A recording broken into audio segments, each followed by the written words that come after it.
లేదు. ఆయన పూర్ణ హృదయంతో, పూర్ణ బలముతో, పూర్ణ శక్తితో ఆయన ఆరాధిస్తూ స్తుతిస్తూ గణపరచాలి. ఏ వ్యాధిలో, ఏ సమస్యలు, ఏ కష్టాల్లో, ఏ బాధల్లో, ఏ దుఃఖంలో ఉన్నావో దేవుడు చెప్తున్నాడు, ఈ దుఃఖాన్ని మన సమాప్తం అవ్వనండి. నమ్మి విశ్వసించాలి. హల్లెలూయా.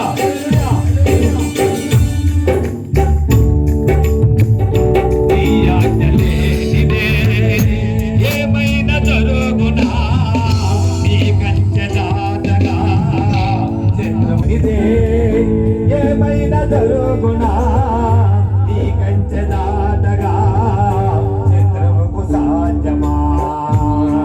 మా దేవాని ఆలోచనలన్నీ ఎంతో గొప్పవి, అపవాది తలచిన కీడులన్నీ మేలై